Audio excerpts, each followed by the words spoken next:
अस्सलाम वालेकुम नाज़रीन, खबर और हक़ाइक़ के साथ मैं हूँ उमर खताब।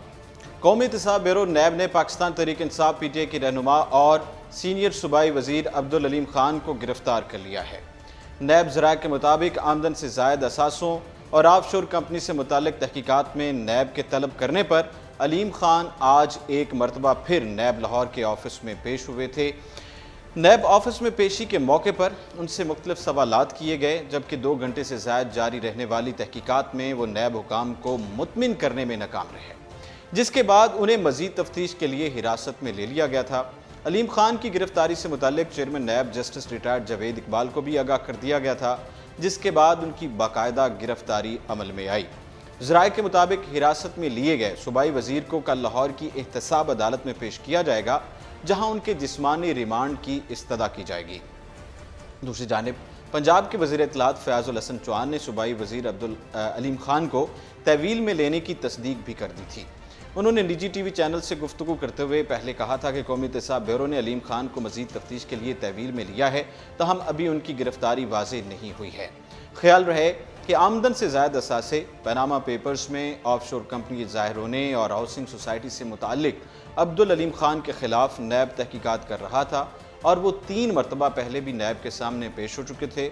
इससे पहले नैब की जानिब से फेडरल बोर्ड ऑफ रेवेन्यू के chairman, state bank of Pakistan के गवर्नर और स्टेट बैंक के director general financial and monitoring unit से तहरीक इंसाफ के रहनुमा के टैक्स रिटर्न्स, तरसीलात ज़र और बैंक ट्रांजैक्शन का रिकॉर्ड भी तलब किया गया था। इस पर बात करने के लिए अभी हमें ज्वाइन किया है एंकर पर्सन हैं अरूज रज़ा सयामी साहिबा, जो कि सीनियर तज्ज़ियाकार हैं। अस्सलाम वालेकुम। अस्सलाम वालेकुम।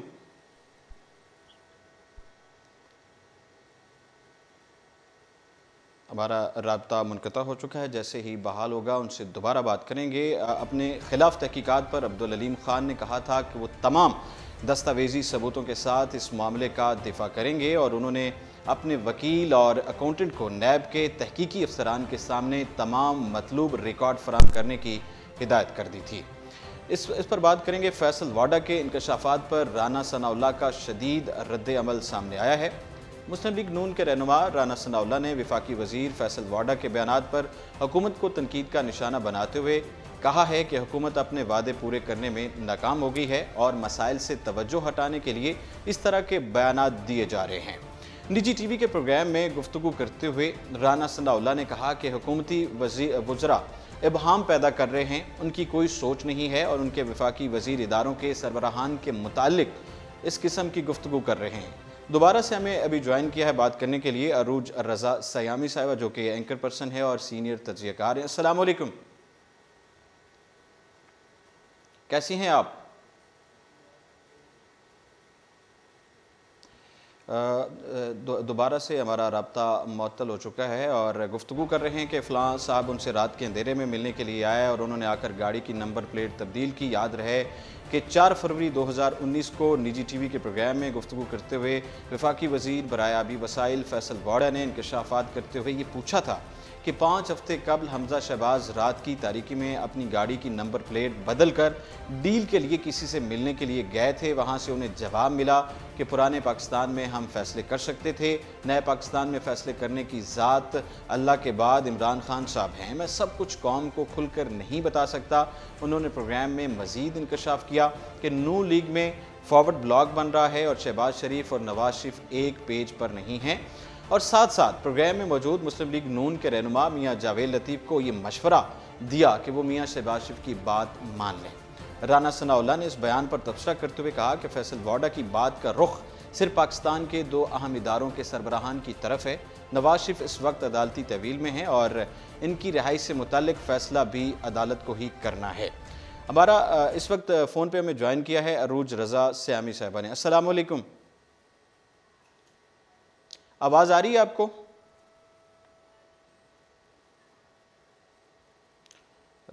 एक सवाल के जवाब में साबिक वज़ीर कानून पंजाब ने कहा कि तहरीक इंसाफ वाले ना हुकूमत कर रहे हैं और ना ही मईशत को बेहतर कर पा रहे हैं, और मुआशी माहिरीन का कहना है कि अगर यही सूरत हाल बरकरार रही तो अगले 6 माह में मुआशी एमरजेंसी लगने का ख़तरा है। उन्होंने मज़ीद कहा कि हुकूमत आवाम से किए गए वादे पूरे करने में बुरी तरह नाकाम हुई है, लिहाजा वो चाहती है कि आवाम का भी इन बातों से ध्यान हटा रहे और अपोजिशन भी ऐसी बात ना करे और ये किसी न किसी मसले में लोगों को उलझाए रखें। उन्होंने इस हवाले से भी बात की थी और बाद में उन्होंने कहा कि अपोजिशन इस बात से गुरेज करे और उन्होंने नवाज शरीफ की डील के हवाले से ज़ेरे गर्दिश अफवाहों के जवाब में ये कहा था कि हुकूमत बोलने से पहले सोचे कि वो क्या कह रही है, क्योंकि अगर नवाज शरीफ की ज़मानत डील के नतीजे में होनी है तो क्या सज़ा भी डील के नतीजे में हुई है। फैज़ाबाद धरने के हवाले से बात करें, हुकूमत सिक्योरिटी इदारे जो है अपने दायरा कार में काम करें, सुप्रीम कोर्ट ने ये फ़ैसला दिया है। सुप्रीम कोर्ट ऑफ पाकिस्तान ने तहरीक लब्बैक पाकिस्तान TLP की जानिब से 2017 में फैज़ाबाद में दिए गए धरने के खिलाफ अज़ खुद नोटिस का फैसला सुनाते हुए हुकूमत, कानून नाफिज करने वाले इदारों, खुफिया एजेंसियों और पाक फ़ौज के शोबे ताल्लुकात आमा को ये हिदायत की है कि वो अपने दायरा कार में रहते हुए काम करें। जस्टिस काजी फ़ायज़ ईसा और जस्टिस मुशीर आलम पर मुश्तमिल 2 रुकनी बेंच ने 22 नवंबर को फैज़ाबाद धरने का फैसला महफूज किया था, जिसे आज जारी किया गया है। जस्टिस काजी फ़ायज़ ईसा ने रिमार्क्स दिए कि अज़ खुद नोटिस का फैसला सुनाना मुश्किल काम है। अदालत उज़्मा के बेंच की जानिब से अदालत में ये फैसला पढ़कर नहीं सुनाया गया और सहाफ़ियों को कहा गया कि इसकी copy supreme court of Pakistan की वेबसाइट पर दस्तयाब होगी। इसके बाद फैज़ाबाद धरना अज़ खुद नोटिस का तफसीली फैसला सुप्रीम कोर्ट की वेबसाइट पर जारी किया गया, जो 43 सफ़ात पर मुश्तमिल है। फैसले में कहा गया कि कोई शख्स जो फतवा जारी करे जिससे किसी दूसरे को नुकसान या उसके रास्ते में मुश्किल हो तो पाकिस्तान पिनल कोड इंसदाद दहशतगर्दी एक्ट 1997 और या prevention of electronic crimes act 2016 के तहत ऐसे शख्स के खिलाफ ज़रूर मुजरिमाना मुकदमा चलाया जाए। अदालत ने फैसले में कहा कि कानून की जानिब से आयद की गई माकूल पाबंदियों में रहते हुए शहरियों का ये हक है कि वो सियासी जमातें बनाए और उसके रुकन बने। फैसले के मुताबिक हर शहरी और सियासी जमात अमन व आमा के मुफाद में माकूल कानूनी पाबंदियों के मुताबिक पुरअमन इज्तिमा और एहतजाज का हक रखते हैं। इज्तिमा और एहतजाज करने की हद उस वक्त तक दायरे में है जब तक वो किसी दूसरे के बुनियादी हकूक़, उसकी आज़ादाना नकलो हरकत और अमलाक को नुकसान ना पहुँचाए। अदालत की जानिब से ये कहा गया कि मुजाहिरीन जो सड़कों का इस्तेमाल और अवामी अमलाक को नुकसान पहुँचाते या तबाह करते हुए अवाम के हक़ में रुकावट डालते हैं, उनके खिलाफ कानून के मुताबिक कार्रवाई की जाए और उन्हें ज़िम्मेदार ठहराया जाए। फैसले में ये कहा गया कि election commission of Pakistan ECP की जिम्मेदारी है कि वह इनके मुताबिक अपनी जिम्मेदारी को ज़रूर पूरा करे। अभी बात करने के लिए हमारा राब्ता हुआ है अरूज रज़ा स्यामी साहिबा से, जो कि सीनियर तज्ज़ियाकार है। अस्सलाम वालेकुम। वालेकुम अस्सलाम। कैसी हैं आप? जी जी, अल्लाह का शुक्र है एहसान। ठीक है, आज एक अहम खबर सामने आई है, सूबाई वज़ीर अलीम खान को नैब ने हिरासत में लिया है, गिरफ्तारी हुई है, इसको आप किस तरह देख रही हैं? देखिए, ये जो सीनियर वजीर हैं, बल्दियात के वजीर हैं अब्दुल अलीम खान, ये आंखों के तारे हैं इमरान खान के जी। और आजकल उनके थोड़े से जो मामला थे वो सही नहीं चल रहे थे और ये मामला इनका खराब हुआ था जब टिकट्स की डिस्ट्रीब्यूशन का मामला आया था, तो तब से इमरान खान इनसे थोड़े खींचे खींचे रहते हैं। देखिए, कुर्बानी तो दी है तहरीक इंसाफ ने और वो शायद पूरी दुनिया पे ये एक एग्जाम्पल जो है वो सेट करना चाहते हैं कि देखिए, एहतसाब की जब बात होती है तो क्रॉस द बोर्ड होती है और इसमें सिर्फ अपोजिशन नहीं, क्योंकि पिछले काफी महीनों से ये नारा भी लगाया जा रहा था कि अपोजिशन की तरफ से ये इल्जामात भी लगाए जा रहे थे कि अपोजिशन को ही सिर्फ जो है वो एहतसाब का निशाना बनाया जा रहा है। जी बिल्कुल बिल्कुल बिल्कुल। तो बस मुझे यूँ लग रहा है कि तहरीक इंसाफ अब्दुल अलीम खान साहब की कुर्बानी करने के लिए तैयार हुई और उन्होंने कहा कि चूंकि उनकी भी एक ऑफशोर कंपनी थी तो उनकी गिरफ्तारी करा देते हैं, वरना देखा जाए तो ऑफशोर कंपनी तहरीक इंसाफ में कितनी नहीं थी, लेकिन उनकी कुर्बानियां नहीं हुई। जो हमारे वजीर आजम है इमरान खान साहब, उनकी अपनी बहन के ऊपर इस वक्त आपको पता है कि ये मनी लॉन्ड्रिंग के इल्जामात हैं, ऑफशोर कंपनीज का इल्जाम है। तो क्या वजह है कि उनके अपने घर से एहतसाब शुरू नहीं हुआ, तो उन्होंने जहाँ देखा कि कोई कमजोर पर्सन है जो अब उनकी पसंदीदगी के रास्ते में भी नहीं आ रहा और उसको वो ज्यादा पसंद भी नहीं करते, तो उन्होंने कहा कि चले ठीक है, इनकी कुर्बानी कर देते हैं। इसके अलावा अभी मैं आपको बताऊं कि पंजाब में नैब जो है कुछ और बड़े लोगों के ऊपर भी हाथ डालने जा रही है, तो जहां से बड़ा शोर उठना था तो उन्होंने कहा कि चले पहले हम तहरीक इंसाफ के जो अपने एक सीनियर मेंबर हैं, सीनियर वजीर हैं, तो अरेस्ट इनको नहीं कहा जा सकता, ये इंटेरोगेशन के लिए उनको कस्टडी में लिया गया है। लेकिन मीडिया जो है वो इस चीज़ को समझ नहीं रहा और वो यही बात कर रहे हैं कि जी उनको अरेस्ट कर लिया गया है। अरेस्ट उसको किया जाता है जिसके ऊपर कोई फर्दर जुर्म आयद हो जाती है। अभी तो वो इंटेरोगेशन होगी, उसके बाद फिर कल उनके फर्दर रिमांड के लिए भी इस्तदा की जाएगी। एग्जैक्टली तो वो जब तक ये सारी चीज़ें नहीं हो जाती है अदालती कार्रवाई, तब तक हम उनको ये नहीं कह सकते कि उनको नैब ने गिरफ्तार कर लिया। हाँ, ये कह सकते हैं कि नैब ने उनको तफ्तीश के लिए बुला लिया है या रोक लिया है। ये मीडिया में एक बड़ा इंतहाई जाहलाना ट्रेंड है कि तमाम चैनल जो हैं वो जब से उनको कस्टडी में लिया गया इंटेरोगेशन के लिए, वो एक ही रोना रो रहे हैं और वो यही रोना है कि जी उनको गिरफ्तार कर लिया गया। और भाईजान कानून पढ़ें, आप देखें कि उनके ऊपर ना तो अभी तक कोई फर्दर जुर्म हुई है, ना उनकी कोई अदालती कार्रवाई हुई है, ना तफ्तीश हुई है। अभी सिर्फ उनके ऊपर एक इल्जाम है, उस इल्जाम की बिना पे नैब ने उन्हें बुला लिया है, मतलब अभी उन्होंने या बुलाया है, उनको रोक हिरासत में लिया है। तो इस तरह बिल्कुल ये जो सिलसिला चला है एहतसाब का पीटीआई का, तो ये अभी ये पीटीआई जो है ये पता नहीं अपने किन लोगों को खुश करने के लिए ये अभी एक इंतहाई खतरनाक खेल खेलने जा रही है और अभी ये डालेगी चौधरियों पे हाथ। ठीक है। और वो भी नैब के जरिए। तो अभी उन्होंने आज ये भी कह दिया कि जी जो ही उनको नैब ने अरेस्ट किए, उन्होंने सीएम को अपना इस्तीफा भिजवा दिया। सूबाई जो हमारे सीनियर वजीर थे अब्दुल हलीम खान साहब। अब अगली जो गिरफ्तारी है वो यूं लग रहा है कि नैब जो है वो चौधरी बरादरान के ऊपर हाथ डालेगी। और आपको पता है चौधरी परवेज इलाही साहब इस वक्त जो है स्पीकर पंजाब असम्बली हैं। ये और बात है कि नैब की तरफ से उनके काफी सारे केसेस जो थे उनमें वो क्लियर हैं और उनके साहबजादे जो हैं जो अभी एमएनए हैं और जिनकी असल में वजारत का जो इस वक्त है वो थोड़ा सा मामला चल रहा है तहरीक इंसाफ के साथ। और क्योंकि तहरीक इंसाफ ने उनकी एक वजारत अनाउंस की थी फेडरल लेवल की, और वो भी थी इंडस्ट्रीज की मिनिस्ट्री की। लेकिन तहरीक इंसाफ ने आज तक ना तो आवाम से किया वो कोई वादा पूरा किया और ना ही अपने इत्तेहादियों से किए हुए वादे पूरे किए। उन्होंने सिर्फ इत्तेहादियों को अपने साथ मिलाने के लिए उस वक्त बाला इनके जो थे मुतालबात वो तस्लीम करते हुए इनको अपने साथ लिया, पंजाब में हुकूमत बनाई, उसके बाद इन्होंने मरकज में हुकूमत बना ली।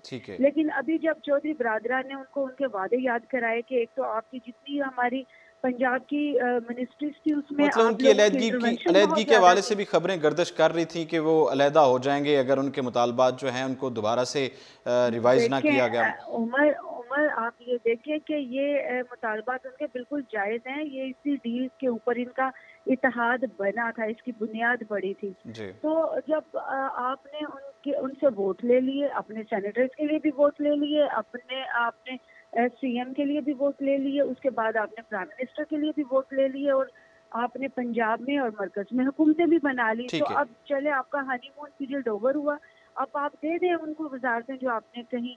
अभी वहां से भी पता चला कि इमरान खान साहब जो हैं उन्होंने अपने वादे से फिर के और मोनस इलाही की जो मिनिस्ट्री थी उसको अनाउंस करके नोटिफिकेशन नहीं दिया।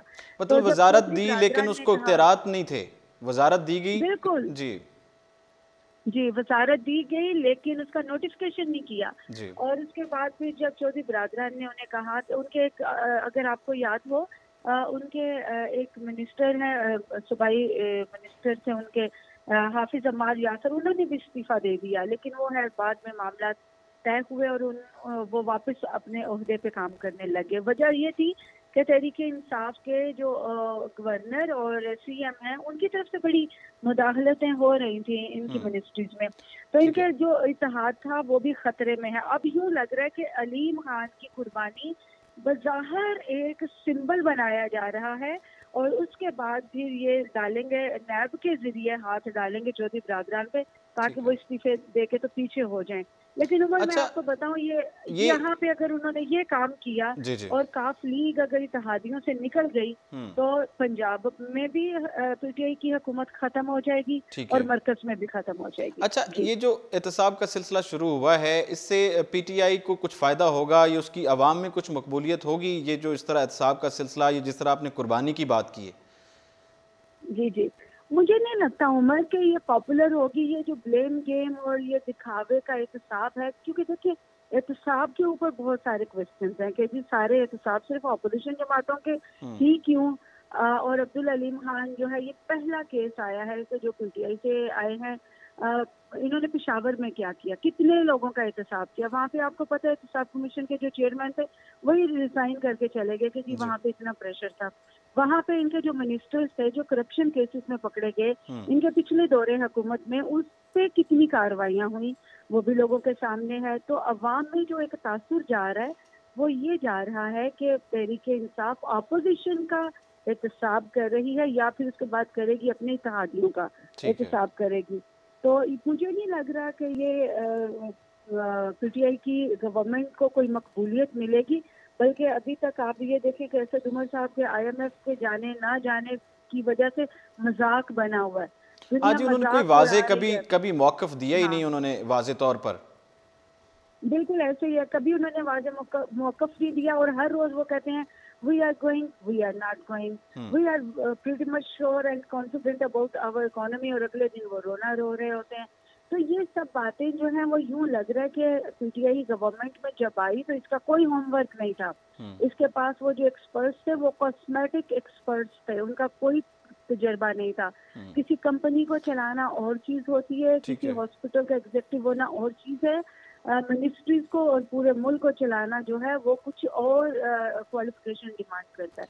अच्छा, तो अभी तक तो यही चीजें चल रही हैं। इमरान खान की गवर्नमेंट ने सख्त मायूसी दी, लोगों ने घरों से निकल के वोट दिया और उसके बाद जब वोट दिया कि जी ठीक है उनकी नीयत साफ है, उनकी नीयत देखें, हम भी कहते हैं उनकी नीयत साफ है, लेकिन ये उनकी साफ नीयतों वाला अभी कोई इशारा मिला नहीं है। ठीक है, अभी कुछ मिला नहीं है इशारा, अभी इनको प्रूव करना पड़ेगा और इम्प्रूव करना पड़ेगा और इनको अपने इत्तेहादियों को साथ लेके जाना पड़ेगा। वरना अगर एक बार पंजाब से पीटीआई लूज कर गई तो फिर समझ जाएं कि फिर सिंध भी तैयार बैठा हुआ है, बलूचिस्तान भी जो है वो अपने वजीर आला के खिलाफ एक बहुत बड़ी धड़ाबंदी वहाँ पे भी बन चुकी है जाम कमाल के खिलाफ। ठीक है, तो ये फिर सिंध में आसिफ अली जरदारी के ऊपर जिस तरह इन्होंने बात की तो ये चीजें चलती जाएंगी, फिर ये सिंध से भी शुरू हो जाएगा, पंजाब से भी, और होगा ये कि तमाम इनकी इत्तेहादी जमातें इनकी अपोजिशन से जा मिलेंगी। अच्छा, आखिर में ये सवाल करूंगा, आज फवाद दूसरा तलाल चौधरी जो मुस्लिम लीग की रहनुमा है, उनका भी अभी थोड़ी देर पहले बयान आया था कि सारी पार्टी मुल्ज़िमों से भरी पड़ी है, पीटीआई के हवाले से उन्होंने कहा है, तो सबके खिलाफ कार्रवाई होनी चाहिए। तो आपको क्या लगता है कि जो मुल्ज़िमान हैं उनकी नज़र में जिन पे केसेस हैं उनका एहतसाब होगा चौधरी बरादरान के अलावा? चौधरी बरादरान की तो चलें आप छोड़ दें, वो तो इत्तेहादी जमात है उनकी, लेकिन इनकी जो अपनी पार्टी के अंदर लोगों के ऊपर इतने इल्जाम आते हैं मैं नहीं समझती। देखिए, मैं आज ही अपनी तजज़िये में आपको बता देती हूँ कि आप लिख के रख लें मेरे वर्ड कि अब्दुल हलीम खान के अलावा देखते हैं कौन इनका वजीर आता है एहतसाब के कचहरे में। दुनिया भी इंतजार कर रही है, हम भी इंतजार कर रहे हैं। ठीक है, ठीक है, बहुत शुक्रिया। रुज रज़ा सयामी सीनियर तज्ज़ियेगार हमारे साथ मौजूद थी और उन्होंने अपना तज्ज़िया पेश किया और हलीम खान की हिरासत के हवाले से उन्होंने बात की और उन्होंने ये कहा कि मीडिया में ये खबरें गर्दिश कर रही हैं कि उनको गिरफ़्तार कर लिया गया है, तो उन्होंने तहवील में लिया है, अभी उन पर कोई जुर्म साबित नहीं हुआ, अभी उनसे जो है वो पूछगछ की जाएगी। और उन्होंने कहा कि इसके बाद हो सकता है कि जो चौधरी बरादरान हैं उन पर भी हाथ डाला जाए, उनको भी जो है वो उन पर भी जो केस हैं उनको खोला जाए और नैब जो है वो उस पर जो है वो पेशरफ्त सामने लेके आए। तो बात कर रहे थे कि फैसले में कहा गया कि election commission of Pakistan ECP की जिम्मेदारी है कि वो आइन के मुताबिक अपनी जिम्मेदारी को ज़रूर पूरा करे। साथ ही अदालत ने यह कहा कि ECP कानून की खिलाफ वर्जी करने वाली सियासी जमातों के खिलाफ कानून के मुताबिक कार्रवाई करे। अदालत ने फैसले में मजीद कहा कि कानून के मुताबिक तमाम सियासी जमातों को उनके ज़राए आमदन का हिसाब देना होगा। सुप्रीम कोर्ट के फैसले में कराची में 12 मई 2007 के वकला के एहतजाज का जिक्र और सड़कों पर पुरअमन शहरियों के कत्ल और इक़दाम कत्ल के जिम्मेदारों के खिलाफ कानूनी कार्रवाई में रियासत की नाकामी का भी जिक्र किया गया और ये कहा गया कि इससे बुरा असर पड़ा और दूसरों को तकवीयत मिली कि वो अपने एजेंडे को हसूल के लिए बदअमनी फैलाएं। फैसले में अदालत उज़्मा ने वफाकी और सूबाई हुकूमतों को हिदायत की कि नफरत, इंतहा पसंदी और दहशतगर्दी फैलाने वालों की निगरानी की जाए और कानून के मुताबिक जिम्मेदारों के खिलाफ कार्रवाई की जाए। अदालत के फैसले में ये कहा गया कि inter services intelligence ISI, intelligence bureau IB, military intelligence और इंटर सर्विसेज पब्लिक रिलेशन को अपने मुतल्लिका मैंडेट से तजावुज़ नहीं करना चाहिए। फैसले के मुताबिक वो आज़ादी इज़हार राय को महदूद नहीं रख सकते हैं और उन्हें नश्र व इशाअत के साथ ब्रॉडकास्टर, पब्लिशर और अखबारात की तकसीम में मुदाखलत का इख्तियार नहीं है। वाज़िह है कि इस्लामाबाद और रावलपिंडी को संगम पर वाक़े फैज़ाबाद इंटरचेंज पर मजहबी जमात ने TLP ने ख़त्म नबूवत के हल्फनामे में मुतनाज़िर तरमीम के खिलाफ 5 नवंबर 2017 को धरना दिया था। हुकूमत ने मुज़ाकरात के जरिए धरना पुरअमन तौर पर ख़त्म कराने की कोशिशों में नाकामी और इस्लामाबाद हाईकोर्ट की जानिब से फैज़ाबाद खाली कराने के हुक्म के बाद धरना मुजाहिरीन के खिलाफ 25 नवंबर को ऑपरेशन किया था, जिसमें सिक्योरिटी एहलकारों समेत 100 से ज़्यादा अफराद जख्मी हुए थे। नवाज शरीफ की तिब्बी बुनियादों पर सजा मुअत्तली की दरख्वास्त पर पंजाब हुकूमत से जवाब तलब किया गया है। इस्लामाबाद हाई कोर्ट ने अल-अज़ीज़िया स्टील मिल्स रेफरेंस के सिलसिले में साबिक वज़ीर आज़म नवाज शरीफ की तिब्बी बुनियादों पर सजा मुअत्तली की दरख्वास्त पर महकमा दाखिला पंजाब को नोटिस जारी कर दिया है। इस्लामाबाद हाई कोर्ट के जस्टिस आमिर फारूक और जस्टिस मोहसिन अख्तर कियानी पर मुश्तमिल डिवीजन बेंच दरख्वास्त पर समाअत की। अदालत ने नवाज शरीफ के इलाज से मुतालिक तमाम तफसीलात तलब करते हुए आइंदा समाअत के लिए महकमा दाखिला पंजाब से जवाब तलब कर लिया है। अदालत ने केस की मजीद समाअत 12 फरवरी तक मुलतवी कर दी है। वाज़ेह है कि 24 दिसंबर 2018 को एहतसाब अदालत ने साबिक वज़ीर आज़म नवाज शरीफ को अल-अज़ीज़िया स्टील मिल्स रेफरेंस में 7 साल कैद और जुर्माने की सज़ा सुनाई थी, जिसके बाद नैब ने उन्हें गिरफ्तार करके जेल मुंतकिल कर दिया था।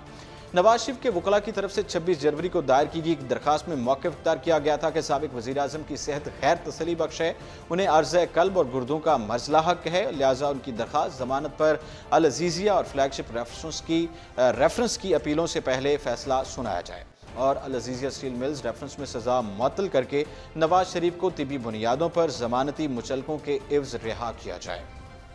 दरखास्त के साथ स्पेशल मेडिकल बोर्ड की 17 जनवरी की रिपोर्ट भी जमा कराई गई थी।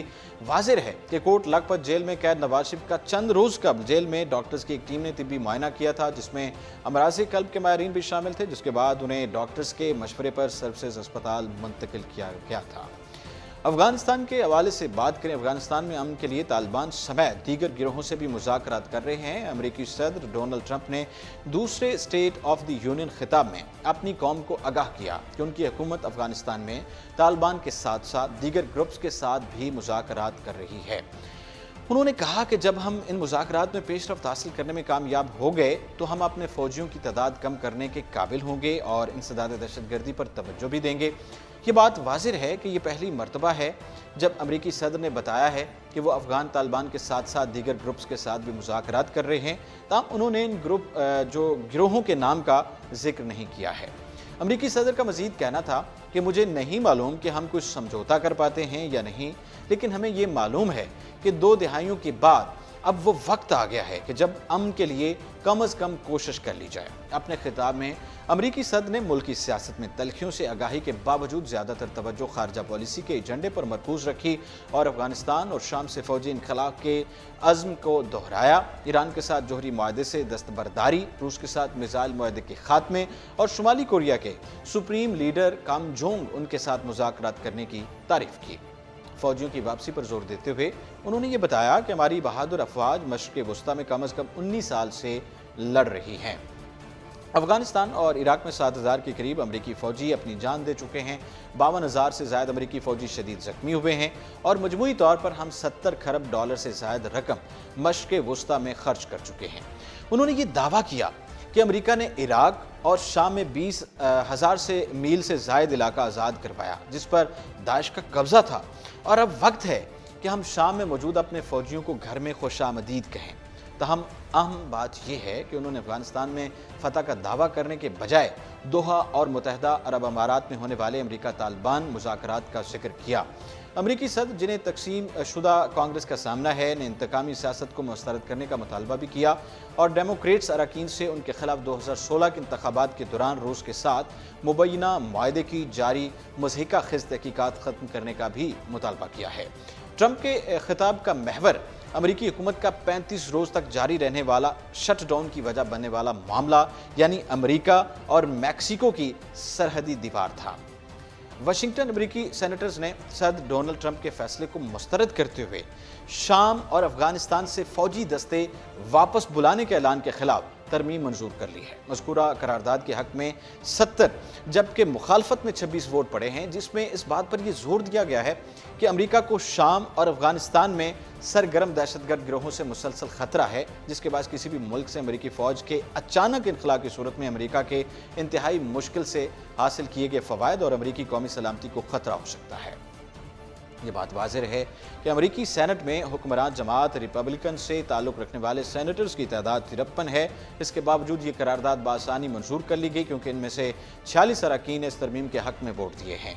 इससे ये पैगाम भी वाज़ेह हुआ कि अमेरिकी सेनेटर्स अगर किसी मामले पर सदर से इत्तफाक नहीं रखते तो वो अपनी ही जमात के सदर के खिलाफ भी वोट दे सकते हैं। इसके साथ 23 डेमोक्रेट अरकान ने भी करारदाद के हक़ में वोट दिए, जबकि अमेरिकी सेनेट में रिपब्लिकन अरकान की कुल तादाद 53 में से महज 3 ने इसकी मुखालफत की है, जबकि अब इसे मशक़ वुस्ता पर वसी तर सिक्योरिटी बिल में शामिल कर लिया जाएगा।